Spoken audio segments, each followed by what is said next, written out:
জেনেভায় যুক্তরাষ্ট্র ও ইরানের মধ্যে যুদ্ধ এড়ানোর কূটনৈতিক আলোচনার মধ্যেই ইরানের উপর প্রি-এম্পটিভ স্ট্রাইক বা আগাম হামলা চালিয়েছে ইসরায়েল ও যুক্তরাষ্ট্র।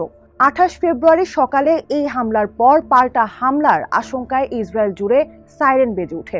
এর মধ্য দিয়ে মধ্যপ্রাচ্যে উত্তেজনা প্রশমনের পরিবর্তে নতুন করে যুদ্ধের দামামা বেজে উঠেছে। এই ঘটনার পর ইরানের পারমাণবিক কর্মসূচি আবারও বিশ্ব রাজনীতির উত্তপ্ত আলোচনার কেন্দ্রে।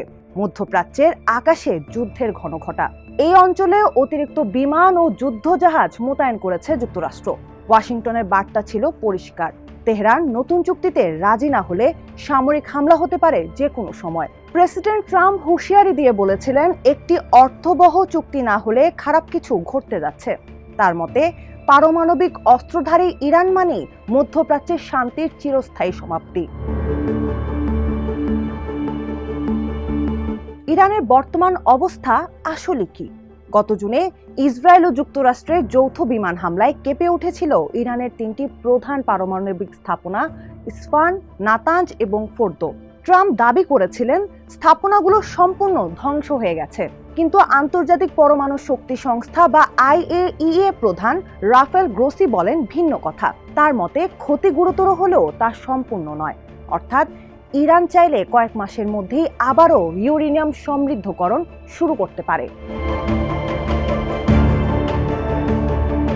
হামলার আগে ইরানের হাতে ছিল 60% পর্যন্ত বিশুদ্ধ 440 কেজি ইউরেনিয়াম। পারমাণবিক বোমার জন্য প্রয়োজন 90% বিশুদ্ধতা, যার প্রযুক্তিগত দূরত্ব খুবই সামান্য।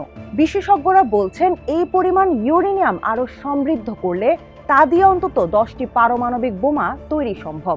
যদিও ইরান বলছে তাদের সমৃদ্ধকরণ এখন বন্ধ, কিন্তু IAEA গত 7 মাস ধরে মূল স্থাপনাগুলো পরিদর্শন করতে পারেনি। ফলে ইরানের প্রকৃত সক্ষমতা নিয়ে বড় ধরনের ধোঁয়াশা রয়েছে। ইরান সবসময় দাবি করে আসছে শুধু বেসামরিক উদ্দেশ্যে ইউরেনিয়াম মজুত করা হয়েছে। IAEA তদন্ত বলছে 80-র দশক থেকে 2003 সাল পর্যন্ত প্রজেক্ট আমাদের অধীনে ইরান পারমাণবিক বিস্ফোরক তৈরির কাজ চালিয়েছে বলে প্রমাণ রয়েছে।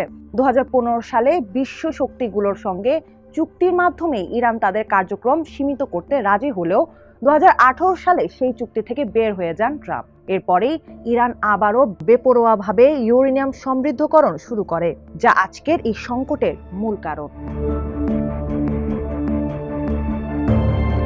2025 সালে যুক্তরাষ্ট্র ইসরায়েলের যৌথ হামলা কি ইরানকে থামাতে পেরেছে? সাম্প্রতিক স্যাটেলাইট ছবি বলছে নাতাঞ্জ ও ইসফাহানের ধ্বংস হওয়ার স্থাপনাগুলো নতুন ছাদ তৈরি করা হয়েছে। পাশাপাশি পিক এক্স মাউন্টেন নামে পরিচিত একটি ভূগর্ভস্থ কমপ্লেক্সকে আরো সুরক্ষিত করেছে ইরান, যেখানে কোনো হামলা হয়নি। বিশেষজ্ঞদের ধারণা মাটির গভীরে আরো সুরক্ষিতভাবে পারমাণবিক সক্ষমতা পুনর্গঠন করছে তেহরান। মার্কিন গোয়েন্দা সংস্থা DIA এর মতে ইরান চাইলে 1 সপ্তাহেরও কম সময়ে প্রয়োজনীয় জ্বালানি তৈরি করতে পারত। তবে জ্বালানি থাকা আর কার্যকর বোমা বানানো এক কথা নয়। ইসরায়েলি গোয়েন্দারা দাবি করছে বোমার যন্ত্রাংশ তৈরিতে জোরালো অগ্রগতি করেছে ইরান।